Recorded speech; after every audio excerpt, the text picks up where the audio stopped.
Bonjour à tous et à toutes, bienvenue dans l'émission Genesis. Aujourd'hui, nous embarquons au Salon international du livre 2018.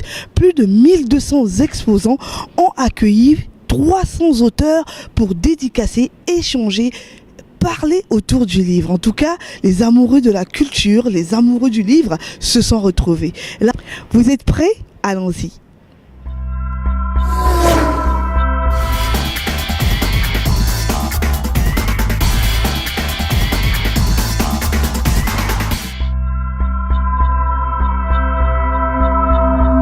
Monsieur l'ambassadeur, bonjour. Bonjour. C'est toujours un plaisir de vous avoir dans le milieu de la culture comme ça. Que représente pour vous déjà le Salon du Livre? Pour moi, c'est un moment important pour les écrivains. C'est un moment où leurs œuvres sont mises en valeur. Et c'est un endroit stimulant. Parce que quand on voit tous ces livres, ça vous donne envie de terminer ce que vous avez en cours. Et vous, tout à l'heure, vous allez parler de Chikaya Utamsi. Que représente déjà cet homme pour vous, auteur comme lui, congolais? Non, Chikaya Utamsi, c'est pour moi l'un des plus grands poètes du Congo et parmi les premiers. Je considère les deux grands poètes de notre pays, d'une part Chikaya Utamsi, d'autre part Jean-Baptiste Tati Loutard, dont on ne parle pas assez.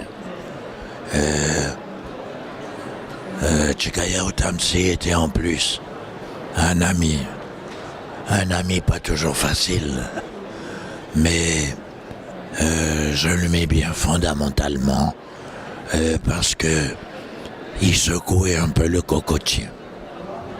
Durant votre parcours en tant qu'auteur et aujourd'hui, quand nous regardons les auteurs congolais, que pensez-vous de la littérature congolaise? Est-ce qu'elle vit encore? On peut compter sur elle demain? Écoutez, je trouve qu'elle vit et chaque année, elle est un peu plus vivante qu'elle ne l'était. Je pense que nous n'en sommes qu'à nos débuts. Et il y a chaque année de nouveaux noms qui apparaissent et de qualité. Il faut l'encourager. Merci beaucoup. Voilà. Bonsoir. Nous profitons de votre passage au Salon du Livre pour vous interviewer. Vous avez été ministre de la Culture. Quelles sont vos impressions chaque fois que vous vous retrouvez dans un lieu comme ça où la culture est mise en exergue? D'abord, je vous remercie. Je tiens à préciser que je suis ici de passage, pas avec un titre particulier. Je profite donc de mon séjour professionnel en France pour, on dit l'occasion fait le larron. À la même période, il y a eu donc le lancement du Salon du Livre. Je garde un très bon souvenir de mon passage au ministère de la Culture et des Arts. Il était très important pour moi de venir non seulement encourager les Congolais qui expriment leurs pensées de par l'écriture, encourager les dépêches de Brazzaville, mais aussi tous les auteurs africains, antillais, qui nuit et jour à tout venant ne cessent de nous parler de l'Afrique, du monde, de par l'écriture.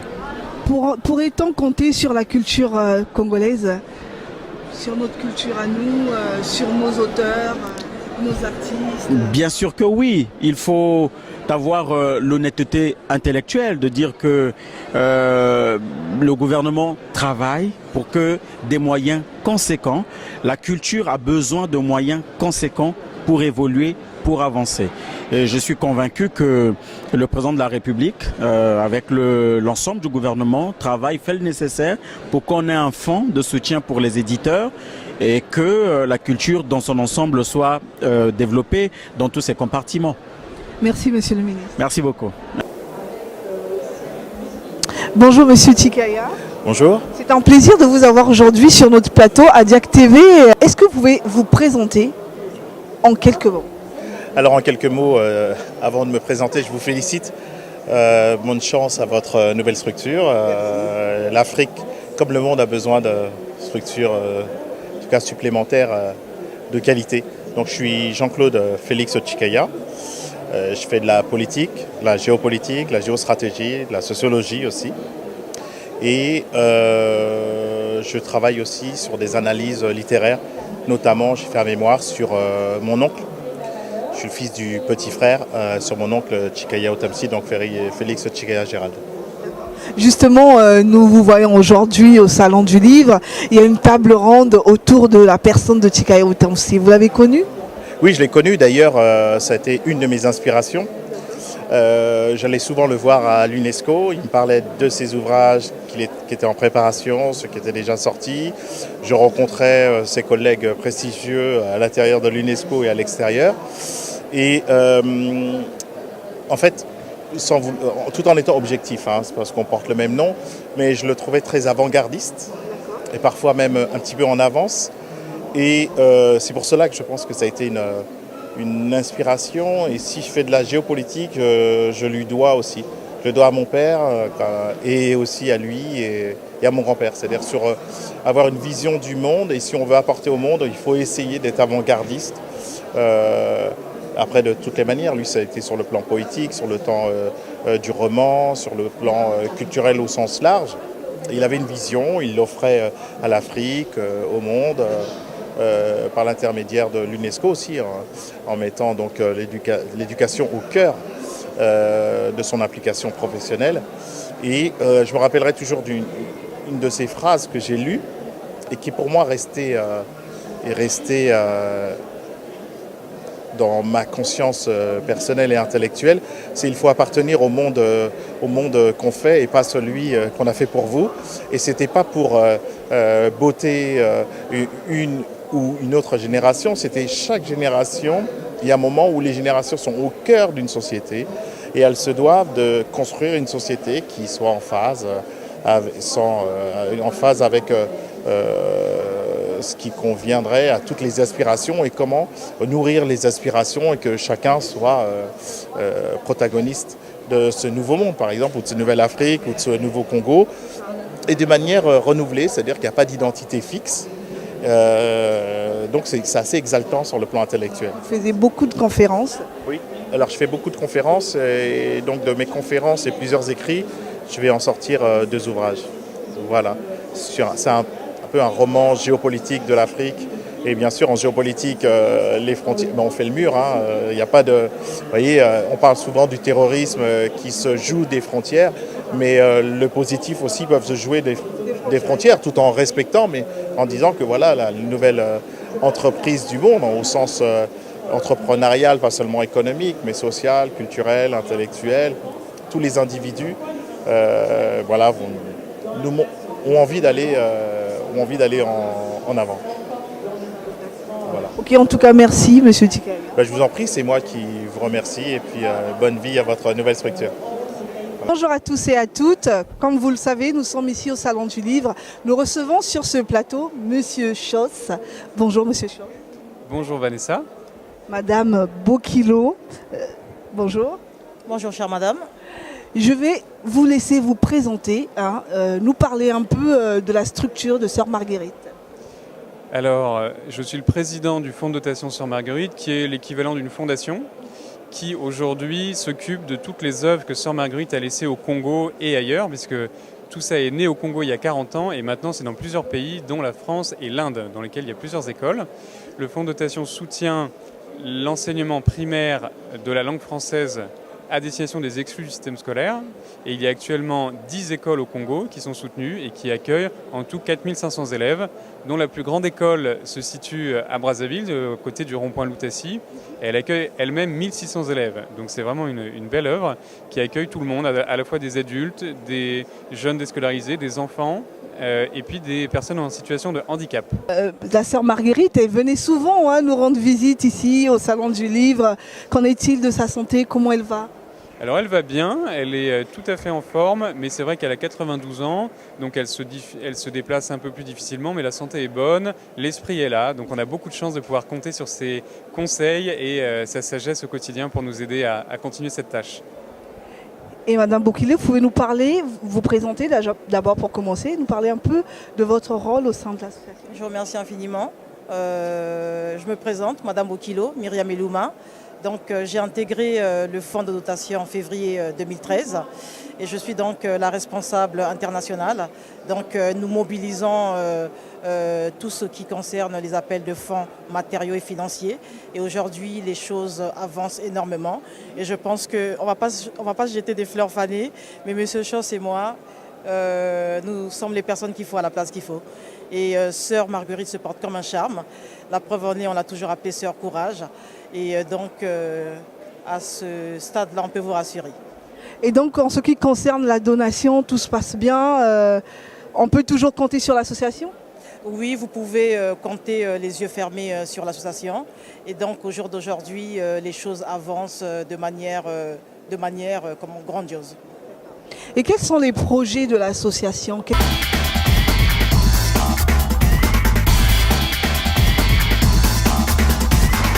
Alors, ce qu'il faut savoir, c'est que notre fondation est associée à la fondation de Yann Arthus Bertrand. Et donc, nous avons inauguré au mois d'octobre une maison de réinsertion professionnelle à destination des jeunes qui accueille 37 jeunes anciens élèves de l'école spéciale qui sont accompagnés dans leur projet professionnel. Et donc, on a inauguré ça en présence de l'ambassadeur de France et de différentes autorités à Brazzaville. Et à cette occasion, nous avons commencé le tournage d'un film qui présente les écoles spéciales et l'avenir des différents enfants pour présenter une belle réussite éducative au cœur de la société congolaise, parce qu'il y a vraiment des belles choses qui se passent au Congo. Donc il y a ce projet d'école, de maison de réinsertion. Et là, on est en train de lancer un nouveau projet qui est de créer une école pour les enjeux écologiques, donc pour former les jeunes à tout ce qui est culture maraîchère, travaux de l'agriculture, mais dans une dimension écologique. Et on est en train de lever des fonds pour créer cette nouvelle école-là, pour montrer aussi que le Congo peut être pionnier en matière d'écologie et de développement durable. Et vous avez été récemment au Congo, à Brazza ? Oui, alors mon dernier séjour date de novembre dernier, donc c'était il y a 3 mois. Et justement pour visiter les différentes écoles, inaugurer fin octobre cette maison avec Yann Arthus Bertrand et puis tourner ce film donc pour présenter ce qui se fait avec les élèves. Où pouvons-nous avoir les informations sur Sœur Marguerite ? Alors, toutes les informations, vous pouvez donc aller sur le site. Donc, vous avez une page Facebook aussi ? On a aussi une page Facebook, oui. Donc n'hésitez pas à aller sur Facebook, à liker, regarder les photos, regarder les différents articles qu'on poste sur les projets. Le site c'est fondssoeurmarguerite.org et vous aurez là les informations sur tout ce qui se passe en France, au Congo et également en Inde, puisque le modèle pédagogique inventé au Congo maintenant est apprécié par d'autres pays et notamment l'Inde. Donc moi je trouve ça assez fort de voir que le Congo peut être novateur et porteur de nouvelles initiatives pour le monde. En tout cas, merci beaucoup pour cette interview. Merci. Merci beaucoup Vanessa de nous avoir reçus et puis bravo pour ce beau stand au Salon du Livre. Vous faites rayonner l'information congolaise au-delà de vos frontières. Surtout le lancement d'Adiac TV. Adiac TV qui est une très belle réalisation et on est ravis d'être là pour pouvoir en témoigner. Merci beaucoup, ceux qui vont le faire. Nous arrivons au terme de notre émission. Merci d'avoir suivi l'émission Genesis. Merci d'être de plus en plus nombreux à nous rejoindre sur notre page Facebook, Twitter, Instagram. Surtout, connectez-vous. Il y a de bonnes choses qui se préparent. Je vous dis à très bientôt. Surtout, n'oubliez pas, cultivez votre bonheur. Un clin d'œil spécial aujourd'hui à Gévodine Ngourou qui fête son anniversaire. À très bientôt. Bye bye.